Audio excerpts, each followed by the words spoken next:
You are now listening to the Project Kuwait. Where we stop at nothing to bring you the right facts on health, fitness, and psychology.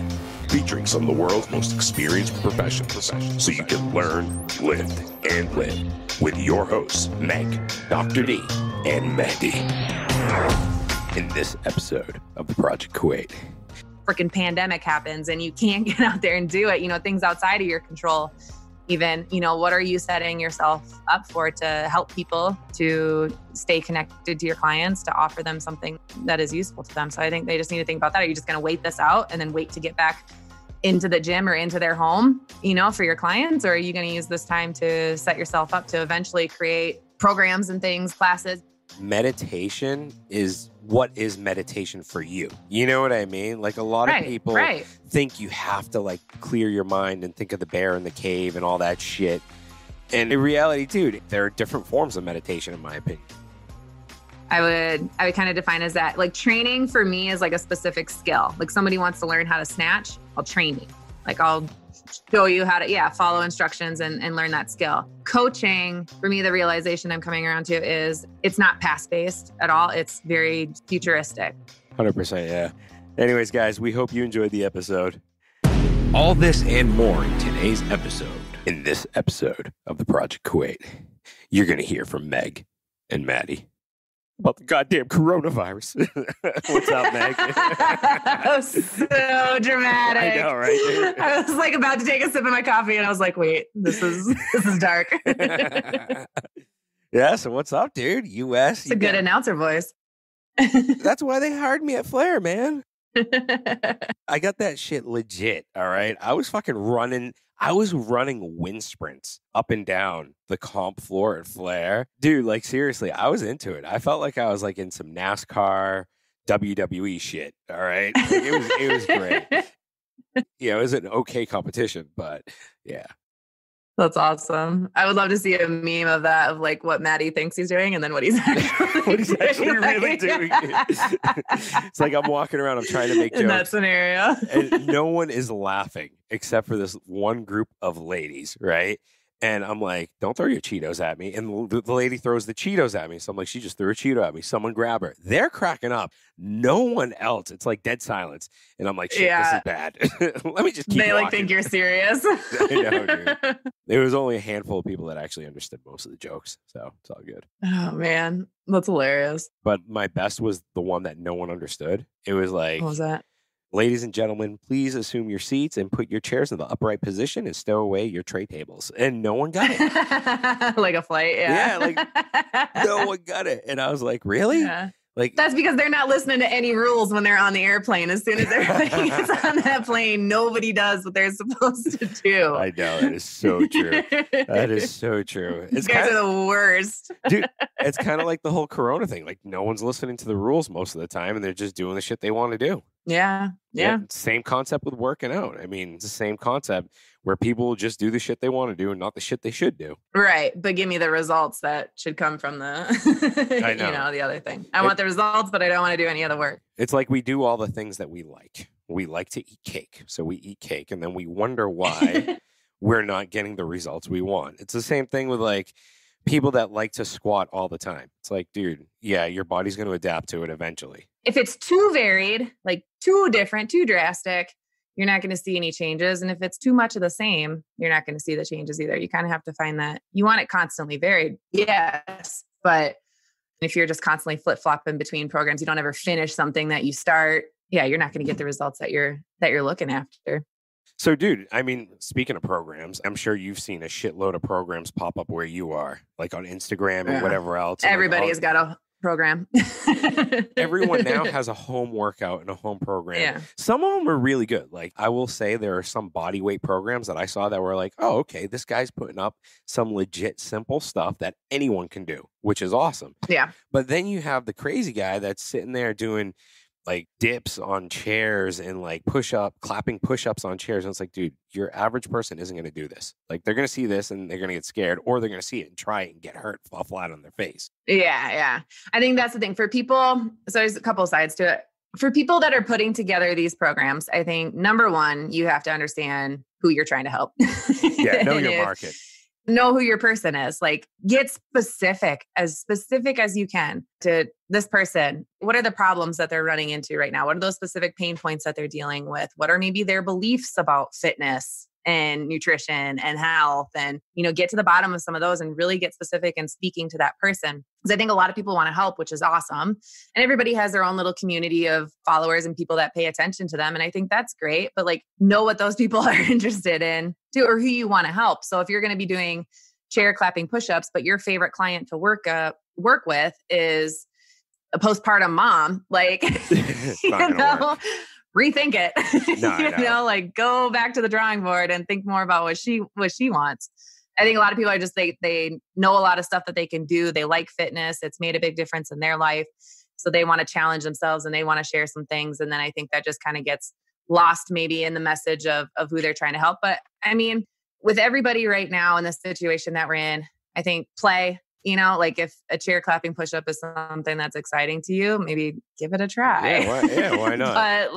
but also like, I don't know where you're starting too. If you can't do a regular push-up, maybe hold off for a second and just, work on some of those for a second. No, that's true. But honestly, from like the coach's perspective or the trainer's perspective, because I think you're right. It gets lost somewhere when the trainer's developing these programs or developing these home workouts, that they don't think of the marketing side of it. And I used to work in marketing. That was my job. And I marketed food. And part of that was it's a saturated market here in Kuwait. So what I did is I went back to what worked for Pepsi in 1950 when they were going against Coca-Cola during the Pepsi-Coca Wars. Which was drawing up your character. Who are you talking to? Abdullah, he's 18. He likes loud music, rap, this, that. Exactly. Then you just gear everything towards him. And I think there's a huge gap in the market right now. And this is to all the trainers out there. There is a ginormous gap in the market for people over 40 or over 50 for home workouts. That's my market. Right.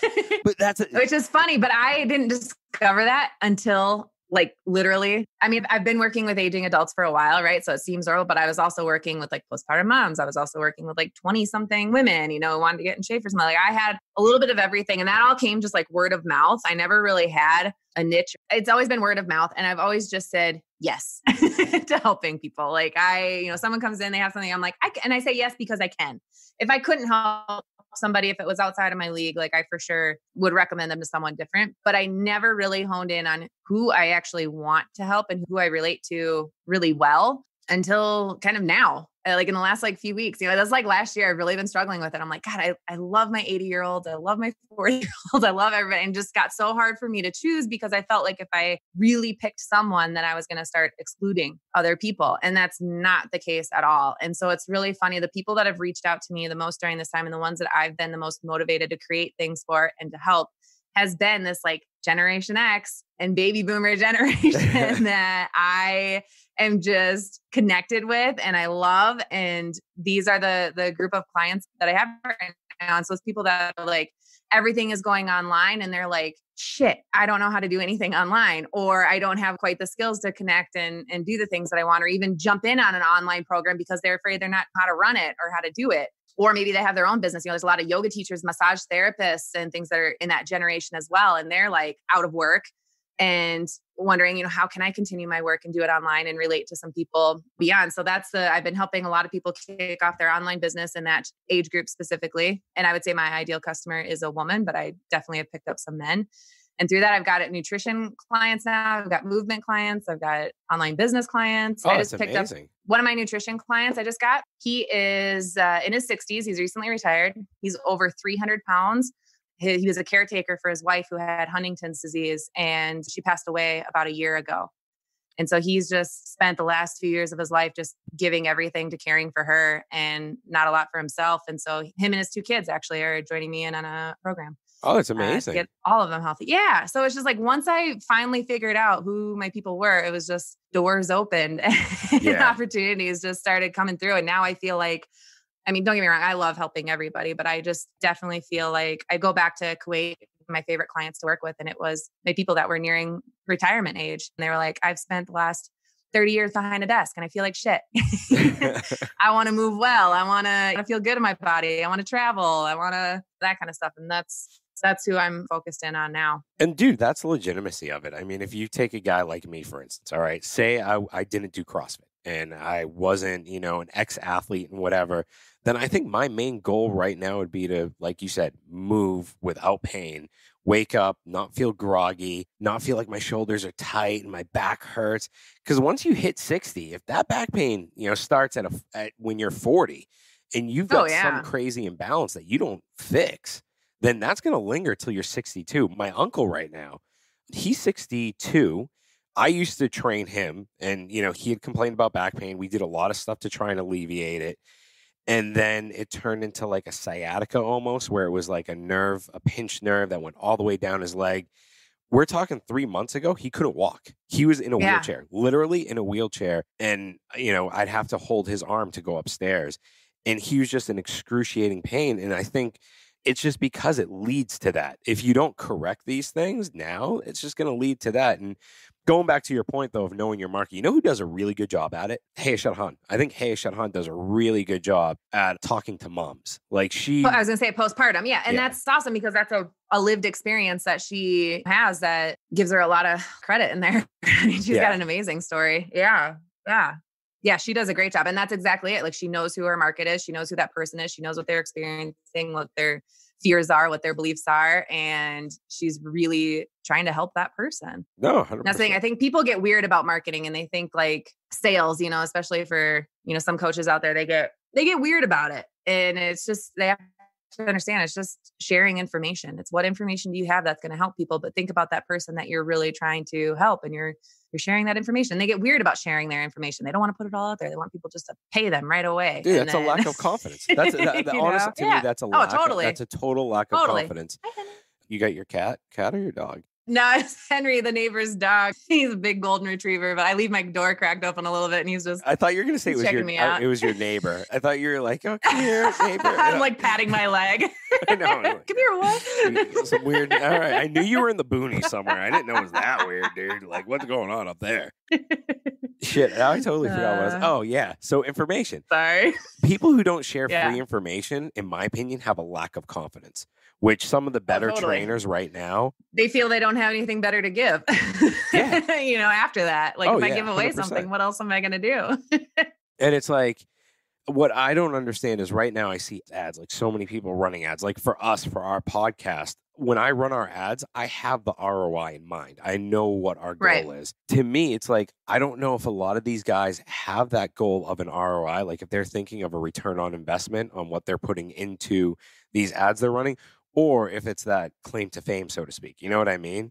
Mm-hmm, which, you kind of see a lot of them doing because they are doing the showboaty shit that is whatever. And someone said to me the other day, they go, so why are you guys posting all these other trainers on, the project stories? And my answer was like, look, we're a resource. Yeah. When we started this, we wanted to be a resource for trainers and for individuals so that they could find all their workout questions or whatever with us.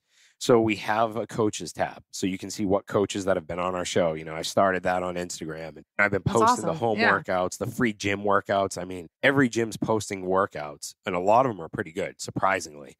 Yeah. The only other thing that I haven't seen yet is why gyms, and guys, there's a shortage of friggin' workout equipment in Kuwait. All right. It's like if you have a set of. I know Maddie's had me even tapping into my old network out there being like, dude, help me. I don't understand how the gyms aren't selling their old shit to buy new shit by the time this is over. Like that's something that I would do. I think some are selling their equipment, but I think there's also, I know Rogue slowed down their shipments and things like that as well, even around in the States. But I think from what I've heard, I know that there are some gyms that are either renting out equipment to people or just selling their equipment for people. And then when they reopen, they'll get new. I get the whole renting thing. Someone wanted to rent me a friggin' rower for like 50 KD a week. When I did the math, I was like, this shit's probably 50 KD a week? Yeah, dude. I was like, this shit's going to last like 5 or 6 weeks. Like I would be That's better ridiculous. off. I'd be better off buying one. You know what I mean? Like you'd be better off just buying one and spending the extra 100, 200 KD to have it for the rest of your life. Yeah, no doubt. Yeah, I wouldn't rent one for 50 KD. That's crazy. And if you're a small gym, it would make sense to place your order now, guarantee that it will be here in 4 or 5 weeks, get rid of all the old equipment and replenish it with brand spanking new stuff because you can sell You know, a Rogue rower to buy here is what, 550 KD. All right. And that's if I order it from the States. So if you're a small gym and you want to sell it for, I don't know, used one for about 300 KD, you know, or even say 350 plus whatever other crap you're selling that's already depreciated and has a value of zero towards your business, you're going to be making money in the long run. But I guarantee you gyms don't do depreciation. Did you guys do depreciation? We did. Definitely. Yeah. Oh, I'm surprised. Yeah. Wow, you ran a tight ship over there. We didn't fuck around.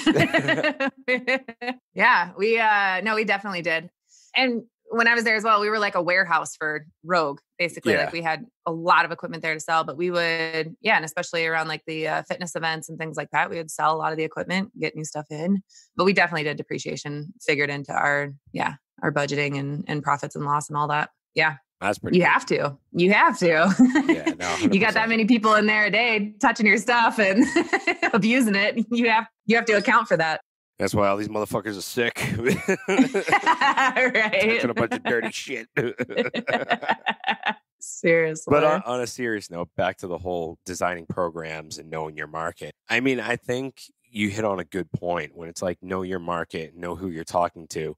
And I mean, I can't help but think if I was a trainer right now, especially during this time, it would definitely be the older age group. But the question is how do you get to them too? Because not a lot of them are tech savvy, like you said. So Right.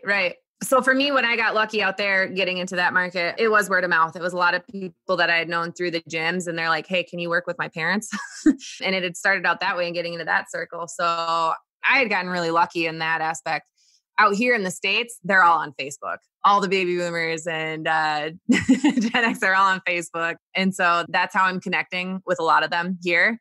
You know, whereas in Kuwait, Facebook's not really a thing. It's mostly it's dead. Instagram. Yeah.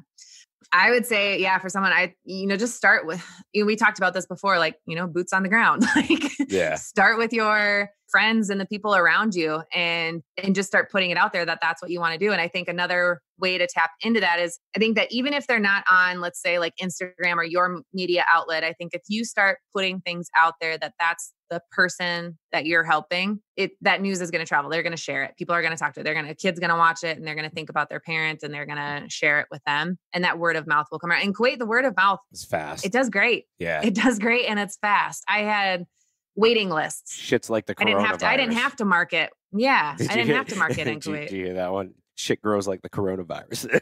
Yeah, seriously. It spreads just as fast. I mean, we got to laugh about it to some degree.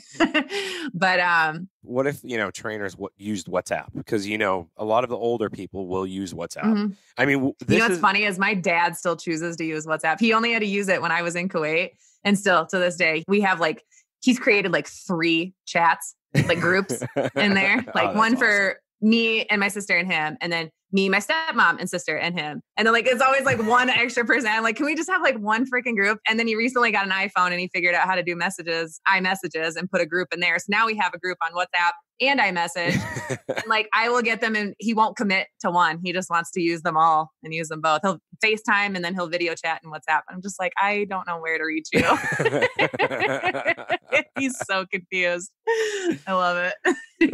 Dude, kudos to him for at least using it. My dad still doesn't even know what FaceTime is. He's like, what? He's like, I can do video calls on WhatsApp. I'm like, dude, seriously? You can do all that stuff. But he loves it. He's funny. That's pretty cool though.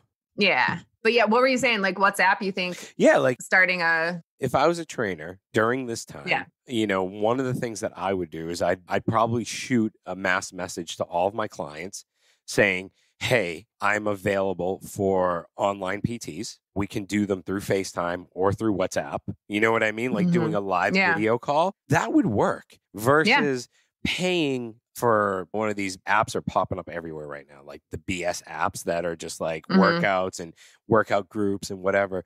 Dude, it's just boot camp. It's boot camp, but packaged differently. It's on your phone. Versus if you have one-on-one FaceTime with your trainer, not only are you servicing him during the time of need, because this is when trainers need it the most, especially self-employed ones, because right now, their pockets are hurting. They're hurting real bad. And I think if you ever wanted to do something for your coach or your trainer, it would be hey, let me do something online right now with you. That way you can actually still continue to aid in the process of, helping them float their business. Because it sucks. I mean, if you're self-employed right now and you relied on, 20 PTs a day or whatever, and you're getting zero, that's going to hurt your pocket. I don't know who the hell is doing 20 PTs in a day. I could give you a couple names after the show. Animals, Jesus. 30-minute sessions? You know exactly. Type that in the chat. Oh, shit. Yeah, you know exactly who I'm talking about. You know exactly who I'm talking about. Who the hell is doing that? There's no time for that. 1 hour sessions? Yeah. Right. Those guys can pop. Yeah, he's an animal. He's an animal. He really is an animal. But you want to talk about someone, I don't want to put his name out here, but you want to talk about someone who is very committed, that second name you put up there, very committed to a future goal and an outcome. Like, oh yeah. He will break his body to do what he has in mind. But what he has his end game is big, and I love it. And I think it's awesome, but he'll break himself getting there. but you know what? They got to do what they got to do. And I don't think at this point in time doing face-to-face and home calls is smart for you or your clients as a trainer. Because if you do have the virus and you go see, say, 5 clients in a day or 4 clients in a day, those are 4 people you've come in contact with. Those 4 people will come in contact with 4 people and it'll just spread. Versus if you're doing it online, and I'm not saying the client could give it to the trainer also.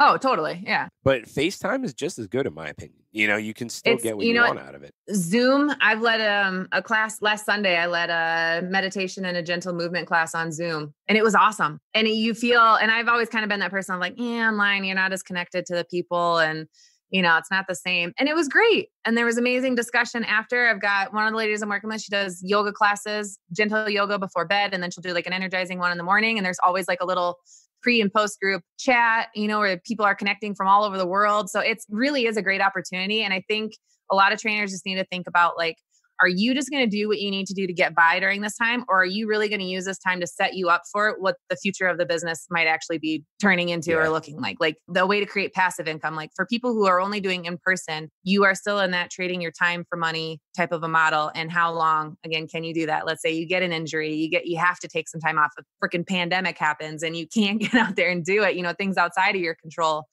Even, what are you setting yourself up for to help people to stay connected to your clients, to offer them something that is useful to them? So I think they just need to think about that. Are you just going to wait this out and then wait to get back into the gym or into their home, for your clients? Or are you going to use this time to set yourself up to eventually create programs and things or classes? You can still do your live classes. You can still do one-on-ones, but then are you going to have something else to offer them that can also help you, like make money while you sleep? Someone can buy a program while you're, not there, and then offer them, something in person and live, some kind of human connection behind it. And that's the thing that I've kind of come around to is, online programs and courses and things that I offer, but there's always going to be an element of human contact with that. Like we are going to have a discussion like this. Like I'm not just going to let you buy it and then you never get to see me or hear me, like I want to hear from you. That was our biggest qualm with selling an online program. When we talked about this when we first started the show, and it's just there are a lot of good things out there. Like there are a lot of established things already in the market that if you go up against, you're only going to get crumbs from the cake because all these guys tapped into it beforehand. And but if you're doing the personal thing where you you can reach out to me like my coach, he was on vacation, he finished his vacation. I sent him a message. We've been talking back and forth, ever since this whole quarantine started. I don't know what's wrong with me. I can't lift heavy for some reason. Everything feels 50 pounds heavier. Stress is real. Stress is real. But dude, my sleep is good. It's 8 hours a night. My nutrition's really good. I've leaned out because I'm not really watching what I eat, but my movement, I'm swimming with DJ all day. I'm outside playing. I'm working out. I mean, maybe I can attribute it to, doing power cleans and cleans on a hill, on a slanted driveway. Maybe that's affecting it. Or, like you said, maybe it's that hidden stress that it's in my unconscious and I'm just not, you know what I mean? Your body wants to keep you alive. It's going to protect you, honestly. And if it felt like it had the energy and the capacity to give to those lifts, maybe in that moment, it would let you. Yeah, I agree with that. If it's going to hold you back a little bit, then that's a protective memechanism, I think, of, listen, all this other stuff is on point. Let that be and lean into that, and enjoy that time. And the lifts will, they'll be It'll come. It'll come. It's still kind of new for a lot of people. And that's the biggest thing, I think, for people as well, that are getting kind of bored sitting at home as well. And, reaching out for these programs as well is just there's nothing wrong with just going for a long ass walk too. Yeah, that's true. Break it up during the day. Like if these, programs overwhelm you and you don't know how to participate or just looks a little too advanced for you. I mean, that's mainly my main form of movement has been hiking and walking. And some days I'll, take a bigger hill and some days I'll just stay on flat ground and I just walk, but I'm trying to get in at least 8,000 to 10,000 steps a day. And it's not all at once. Like I'll do a walk in the morning and then a walk in the evening. Sometimes I get it all in at once, but I think splitting it up and that even if it's in your house, I just think walking is totally underestimated as a form of movement and exercise. And I think with the elevated amounts of emotional stress that we're all under, maybe financial stress that we're under, maybe some digestive stress that's under, because this is what's interesting is when you feel a sense of security or safety being jeopardized, you start reaching. I don't know what your go-to snack has been lately, but a lot of people start reaching for the things that brought them comfort when they were a kid. Yeah, yeah. And they start to reach for... It's true, yeah. No, you're right. No, that's 100%. That's 100. You're 100% on point with that. It's funny. You'll enjoy this one. I haven't had a pooforia moment since all this started. All right. There you go. Stress. Yeah, see? Dude. No, and it's real. I was telling Hey last week, I'm like, dude, I haven't gone to the bathroom decently, since we kind of moved into our mother's house during this whole thing because, they have a large yard, garden outside, a pool. Right. And it's like, I haven't been regular, which for me, I was going through a hot streak of being regular for 3 months, 4 months. And I was like, yes, I think I've honed in on what I'm doing right. And then all of a sudden it just goes to shit, literally, Yeah. Yeah. And it's like, now it's kind of, I'm easing into it. I'm like, okay, fine. You know what? Maybe I need to lay off of the foods that I know irritate me, like things with gluten in it. I got to stay away from it. Potatoes apparently don't agree well, which is weird because I love fucking potatoes. Hey, you talk about potatoes all the time. Dude, I love potatoes, which is funny. I'm in Idaho, which I don't know if you know. I know, famous Idaho for potatoes. Their potatoes. Idaho potatoes, dude, I know. I haven't given you shit about that one yet. I was saving that one for a later day. It's on their license plate. It's so funny. Which is awesome. But no, you're right, dude. The stress affects so many facets of life. Yeah. And it's just, this time sucks, but, you just got to you got to embrace the suck too. Like, in my opinion, I think there's so many people, and Haya said this, I'm stealing her words here, right? Just so you know. And I'm giving credit to you, Haya. You're giving credit. It's all good. She's the one who said, people are using toxic positivity. You know what I mean? Because, look, if you want to be pissed off, be pissed off. You want to be sad, be sad. You got to get those emotions out there. If you bottle them up, it's just going to stress you out even more. So, personally, for me, I just want to give a piece of advice to everybody out there. Don't kick a barbell with your big toe. It fucking hurts. Did you do that? Yeah, I did that today. I was like, motherfucker, I can't snatch. And I just kicked the barbell. I was like, shit, that hurt. Oh, that's hilarious. But there are times where you can embrace the suck, and sometimes you need to embrace the suck. And these moments do suck right now. But if you practice the right thing, someone put a quote up on Instagram the other day.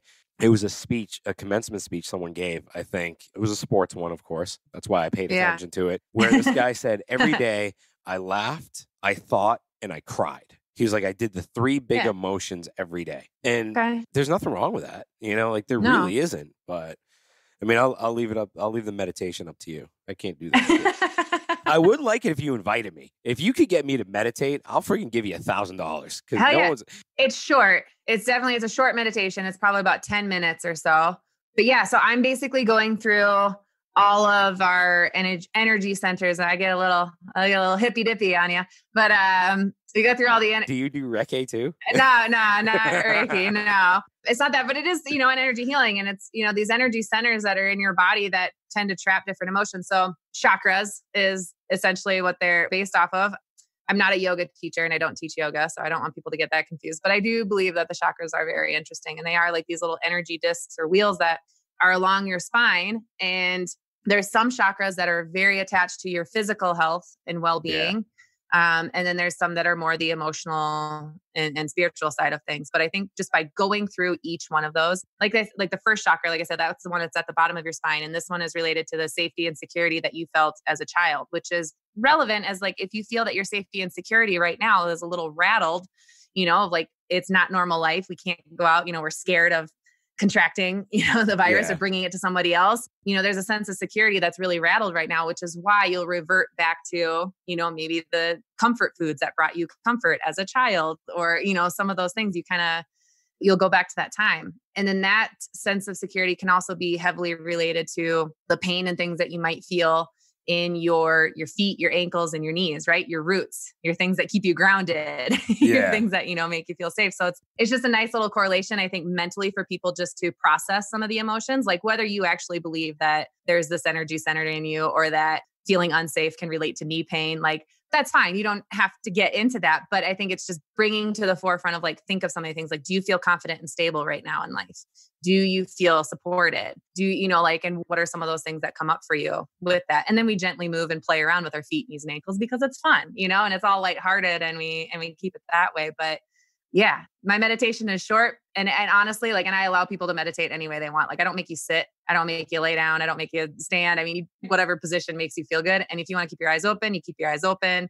Like, we're just there and if your mind wanders, your mind wanders. Just, you're there to observe.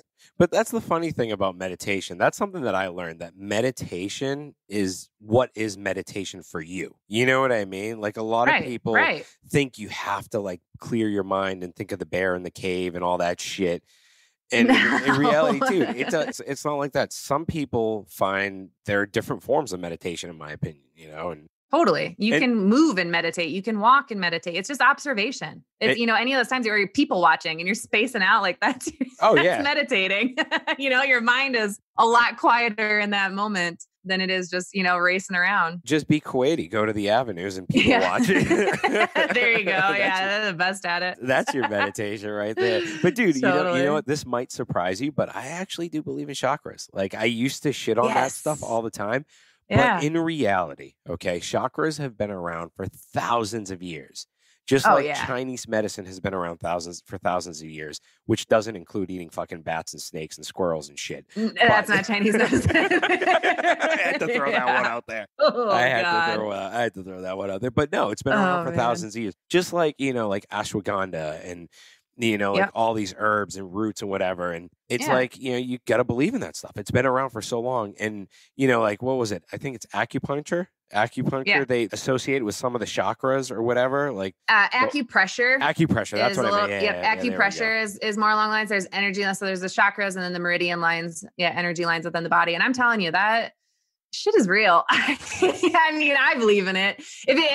People can, believe in it to whatever extent they want, but like you said, everything that we need for healing and to keep ourselves well, and that's, mind, body, and spirit. I think a lot of that has been provided here on the earth. Like when I went to Jordan, I remember hiking through there and I remember we were in the mountains and I was asking the mountain guide and I was like, when you get sick out here, what do you guys do? And he's like, oh, these leaves over here, and starts teaching me, about everything that's already in that environment there that is healing. Like this makes your stomach less nauseous. This one, does this. And it's like, everything is there. I think Western medicine is great for trauma. The car accidents, the major surgeries that, are unexpected and need to happen. I think Western medicine is great for that. But I think for general health and wellness, there's a lot of things that we can be reaching to. Like think of your kitchen as your pharmacy. Oh yeah. No. Yeah. Who said that? Your food can help. Mary Sheila talked about that a lot. Mary Sheila talked about that a shit ton in the episode we did with her. And, dude, it's true. Like at the end of the day, if you eat right and you move, your immune system is going to be strong. Like that's just medically proven. So if you're doing all these things and they fall into place, then you're good. Unless you have like an underlying illness or an underlying sickness or whatever else, then it makes a difference. But in general, I mean, like you said, everything's in your fucking kitchen. So, and I don't mean the potato chips. It's around. It's things we've been given everything that we need. I know, right? We got spoiled. Except for toilet paper for you guys. What's funny is I ordered I ordered a bidet because I was like, I'm down to like a few rolls and I know you can't find it anywhere around here. So on Amazon, I ordered a bidet and I think it comes on Friday. Smart, dude. That is smart. That is so smart. I was like, you know what? This is one of the top things I miss about Kuwait anyway. Yeah, dude. The No. toilet sprayers. Right? Dude, it's so smart. And I called my sister. You know, she lives in Boston. I'm like, do you guys still have the bidet that I left there? Because I always go to Boston with two. You know, like I have a spare just in case. So I left the spare at Melissa's.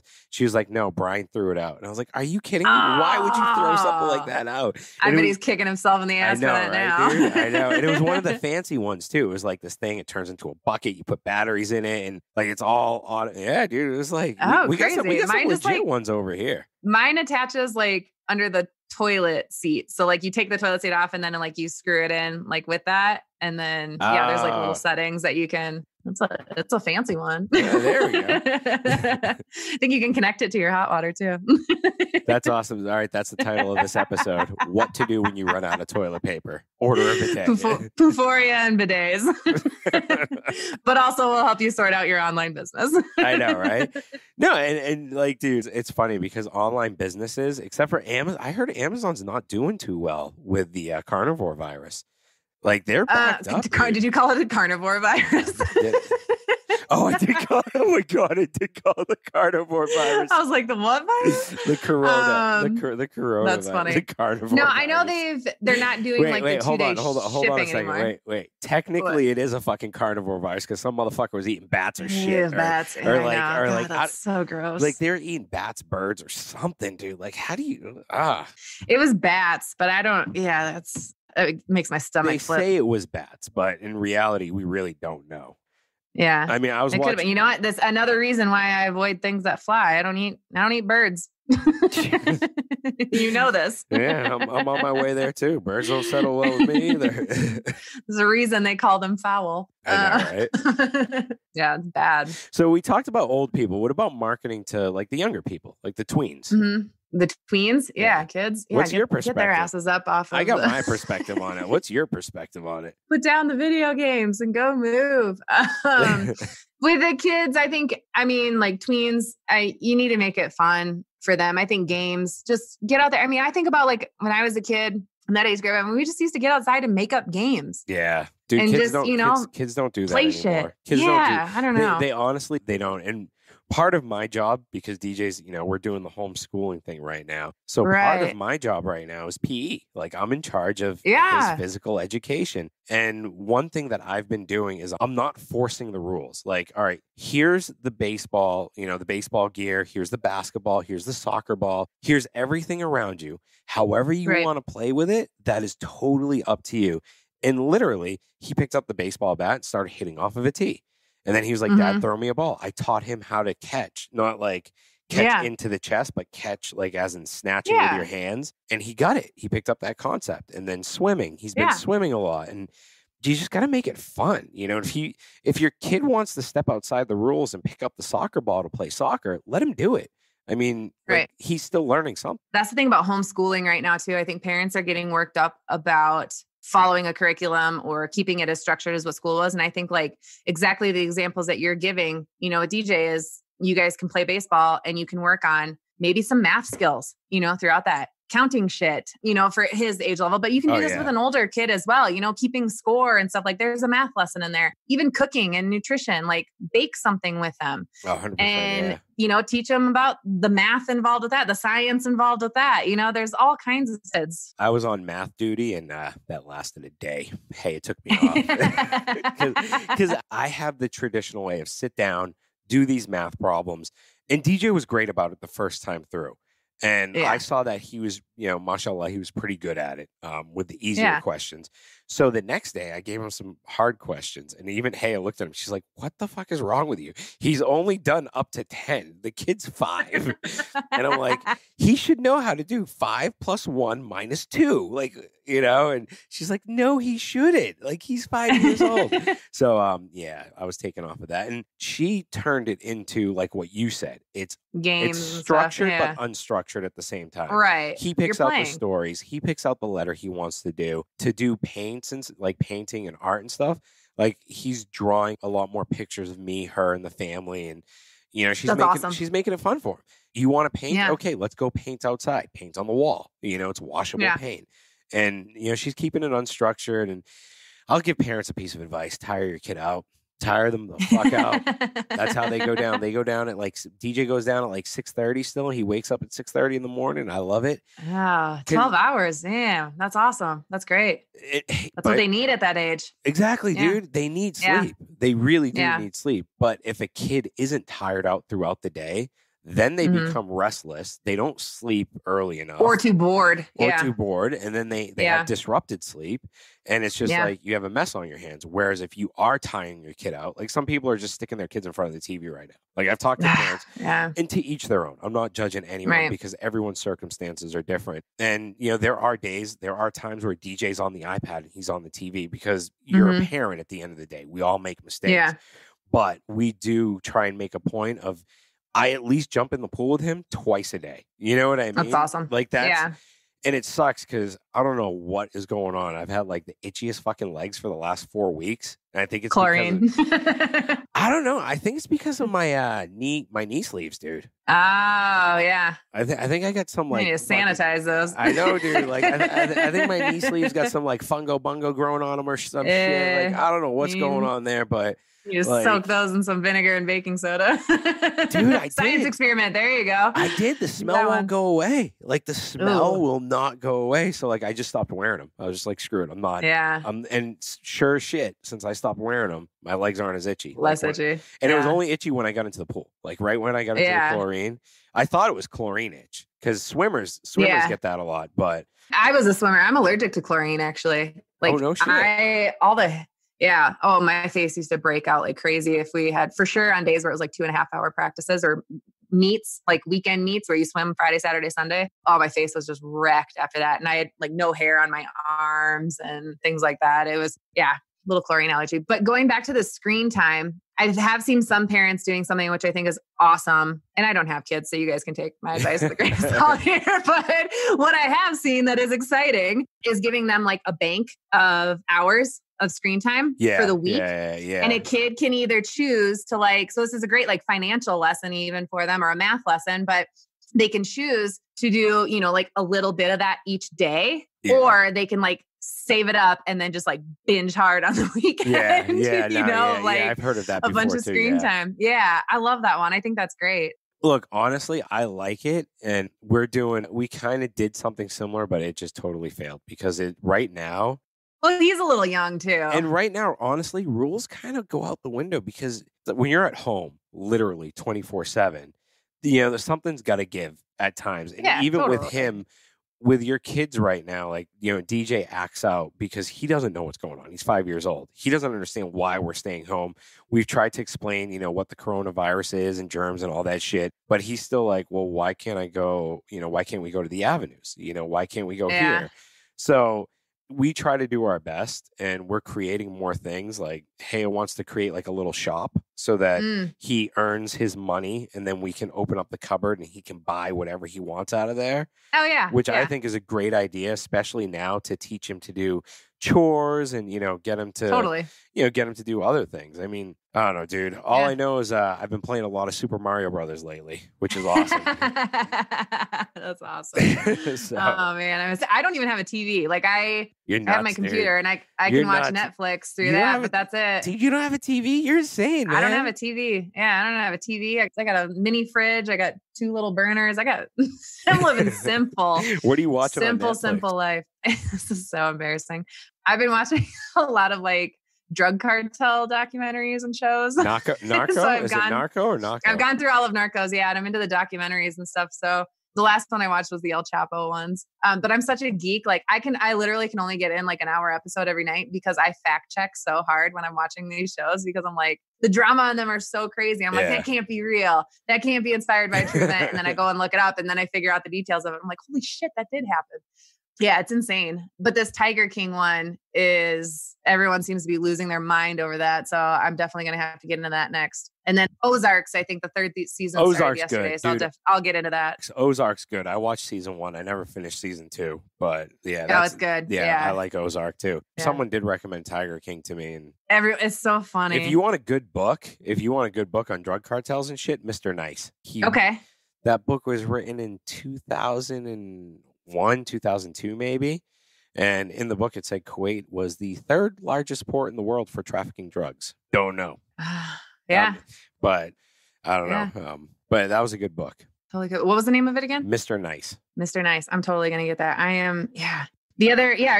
I think we talked about this a little bit yesterday, but you don't really read, do you? Or do you? I am fucking offended, dude. I am fucking offended.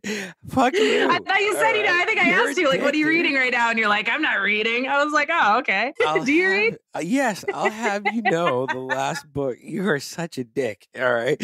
Where is Haya right now? All right. Haya would be cracking up with you. Because when I tell her I read a book, she's like, no, you didn't. I'm like, yes, I did. I read a whole fucking book.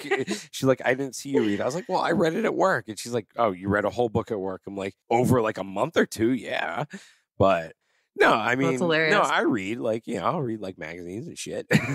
Magazines and shit. Okay. No, the last book, funny enough, that I read was The Four Agreements by Miguel Ruiz. Great book. It's basically 4 agreements that you make with yourself. And they're pretty it's pretty applicable to everyday life. And it's, keep your word. Yeah. Don't take things personally. Don't make assumptions. Always do your best. It's simple. It's very simple rules to go by. And he derived the 4 agreements from not Apache Indians. Shit, what was the name of the tribe? Some tribe. But it was a really good book. I mean, okay, yeah, I'd give that a read. Like if you're into chakras and stuff, you should give that book a read. It was very impactful for me in terms of the way I led my life after that. I don't know, maybe because I've just become a dad, partly too. So it was more keep your word with your kid. That's a big one for me. And I don't take things personally when DJ freaks out, and I don't make assumptions. It's simple things in life that we should practice anyways. But yeah, I mean, no, that's a good one. I like that. I'll definitely give that a read. And trainers should read that shit too. They always make fucking assumptions. So hard on them. It's because I've been reading. Trainers think they know everything, and they don't. They don't know shit. All right, look. Some do. With all due respect, the best trainers that I met are the ones that ask the most questions. I was gonna say, here's a good question, because this is something that came up in a couple of work meetings that I had this week. But what is the difference between training and coaching? I would say training is more instructions and just giving someone basic instructions to go about, and you don't have that interpersonal relationship. Whereas coaching is guidance. Does that make any sense? Yeah. That's how I would. That's how you interpret it. Yeah. I mean, as a baseball. Oh, go ahead. No, I was going to say, as a baseball coach, I was in some respects a guidance counselor for a lot of teens while they were growing up through that age. And I understood that, yes, I'm giving them instructions, but I'm also guiding them through certain parts of their life right now, whether that is, don't quit or keep trying or, just be a good person and whatever. That's how I looked at it. I always looked at it as, I was a guidance counselor, so to speak. Mm-hmm. And I would look at guidance, the things that you had mentioned of, I think like the mental kind of side, you said like, don't give up and that kind of stuff. I would look at that as more, like mentorship. Yeah. I would kind of define as that. Like training for me is like a specific skill. Like somebody wants to learn how to snatch, I'll train you. Instructions. Instructions. Show you how to, follow instructions and learn that skill. Coaching, for me, the realization I'm coming around to is it's not past-based at all. It's very futuristic. So 100%, yeah. Where are you wanting to go? And also trying to assume that the person already knows the answer themselves. And they just you just ask questions and that sort of way to kind of get them to come around, because I think it's the most effective when someone feels like they came to the solution or the decision rather than being told. Like think about all the times you tell someone, I know we've struggled this with our parents for years, right? Telling my dad, you just need to eat this, you just need to do this. And we give advice and give them the thing to do. And how often did they actually do it? I know. Yeah. Right. And with my dad, it took, a long time for him to come around to it himself. And that took a couple of health scares, for him and people very close to him to finally come around. And so I kind of just shifted that to being asking questions, oh, I wonder if you did this, how would that make you feel? And then it was he came up with the answer, Yeah. So that was an interesting conversation I had this week that I thought was good to bring about. It was for people to understand, are you training or are you coaching? I like that one. That's an important one, because a lot of people do get mixed up with it. And, you see it a lot where someone says, oh, I'm a lifting coach. All right, well, you're a lifting coach. What else are you doing for your clients besides giving them instructions on how to lift? Are you there for them in their times in need? Right. I reached out to my coach today and I said, dude, I don't know what's going on with me. And the first two questions were, how's your sleep? How's your nutrition? Are those intact? Yeah. Okay. What else could it be? Do you think it's anything else leading up to he brought up asking questions. Yes. Yeah, all he did was ask me questions. And I was like, right. And you know who my coach, everyone knows who my coach is, Rob. And, you know, Rob always does that. He goes, well, how does it feel when you get 7 hours of sleep? And I'm like, well, how does it feel when I throw a barbell at your head? And I'm like, dude, seriously, like, all right, I know this, you know, like I know these things. And it's just like, that's a good coach. Remind you of how important these things are. You know, you can be the best. You can be the best athlete in the world. And you see this. Every great athlete still has a great coach behind them. Even Matthew Frazier, you know, like they all do. And it's like, you know, it's the coaching side of it. It's that interpersonal side. It's whatever relationship you've built. But if your coach, and I say that with the quotation finger thingies, just gives you instructions and they're not there for you in the times of need, they're not a coach. They are a trainer. You know, there's a big difference. And I saw that with one of my friends. He was struggling with his lifting. He was struggling with his CrossFit. He was struggling with a lot of different things, kept flip-flopping between exercise modalities. And all the while, his trainer, not coach, I'm not going to call him a coach, I'm going to call him a trainer. His trainer just sat back and let it be. Didn't ask him, what's going on in your head? Why are you doing this? What is your end goal? Like, dude, this guy never had an end goal. The kid never had an end goal. He never had anything. And I think your coach will set you up for that over a period of time versus... They have to know where you want to go, not where they want you to go. They have to know where you want to go. And that's a big mistake is a lot of people think that they're coaching, you know, by giving this structured plan of, let's say, movement or nutrition. And then when the client doesn't follow through, their assumption is, well, you didn't follow my plan. And that's why. And it's like, well, why don't they want to follow the plan? You know, what's not working for them? And do you get any more curious about that or how maybe things need to shift? It's not the same. That might've worked for Sally over here, but that's not going to work, you know, for every single person after that. So you have to be, a little more open-minded with that. And watch out for the trainers who spew out Mr. Miyagi bullshit. Yeah, that's another one that I can't stand in Kuwait anymore. I don't know if you have it in the States, but like the guys that say, oh, you have to, you know, respect the gym or respect, you know, whatever you're doing. And they try and lay out some friggin', you know, bullshit to like, you know, woo the client in, so to speak. And it's just like, dude, seriously. I think that's more, advice giving. And I still wouldn't put that in the realm of coaching. Yeah. I think if you're just spewing out advice, like great, but that's not coaching. Yeah, no, 100%. I'm typing the coach that does that right now. So Meg can see it.